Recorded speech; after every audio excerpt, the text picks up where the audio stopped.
बिस्मिल्लाहिर्रहमानिर्रहीम। अस्सलामु अलैकुम। आज हम बात करेंगे हमारे नबी की वफ़ात से 4 दिन पहले। तो हमारे नबी की वफ़ात से 4 दिन पहले जुमेरात को जब आपको सख्त तकलीफ़ से दो चार हुए तो आपने फरमाया कि लाओ मैं तुम्हें तहरीर लिख दूँ जिसके बाद तुम कभी गुमराह न होगे। इस वक्त घर में कई हजरात मौजूद थे। हजरत उमर रज़ी अल्लाह ताला अन्हु भी मौजूद थे।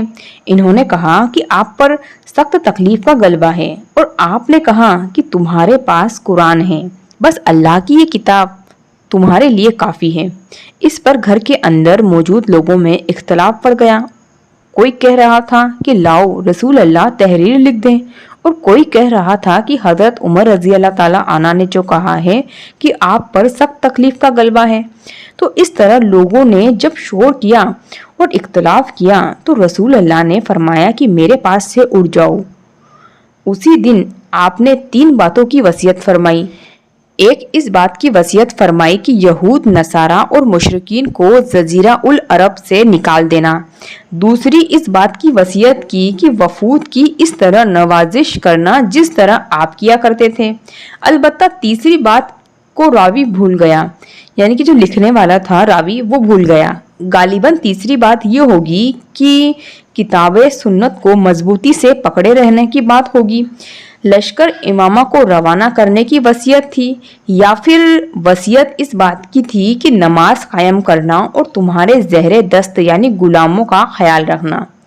रसूल अल्लाह सल्लल्लाहु अलैहि वसल्लम मर्ज की शिद्दत के बावजूद इस दिन तक यानी कि वफात से 4 दिन पहले यानी जुमेरात तक तमाम नमाजें खुद ही पढ़ाया करते थे। इस रोज़ भी मगरिब की नमाज आपने ही पढ़ाई थी। इसमें आपने सूरह उल उम्र सलात उर्फा पढ़ी, लेकिन इशा के वक्त मर्ज का शकल इतना बढ़ गया कि मस्जिद में जाने की ताकत न रही। हजरत आयशा रजी अल्लाह ताला अन्हा का बयान है कि नबी ने दरियाफ्त फरमाया, क्या लोगों ने नमाज पढ़ ली? हमने कहा कि नहीं या रसूल अल्लाह, सब आपका इंतजार कर रहे हैं। और उसके बाद आपने उठना चाहा, लेकिन आप पर गशातानी हो गई यानी कि बेहोशी सी हो गई।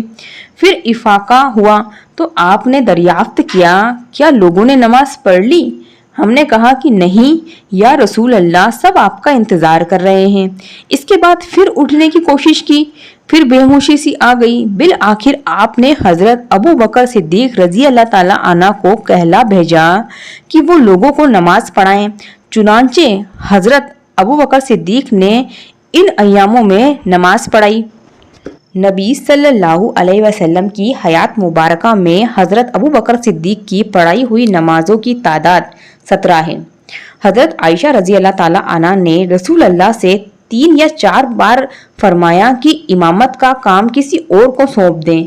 इनका मनसा ये था कि लोग हज़रत अबू बकर के बारे में बदशगुनी ना रहें, लेकिन नबी ने हर बार इनकार कर दिया और फरमाया कि तुम सब यूसुफ वालिदैन अबू बकर को हुक्म दो कि वह लोगों को नमाज पढ़ाएं। इस तरह से ये हमारे नबी की वफ़ात का चौथा दिन था। अब आता है तीसरा और दूसरा दिन।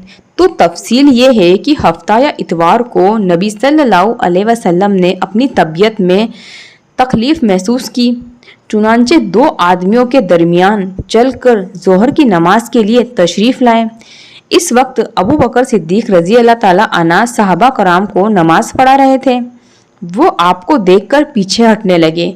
आपने इरशाद फरमाया, पीछे नहीं हटो, और लाने वालों से फरमाया कि मुझे इनके बाजू में बैठा दो। आपको हजरत अबू बकर सिद्दीक रजी अल्लाह ताला अन्हु के बाएं में बैठा दिया गया।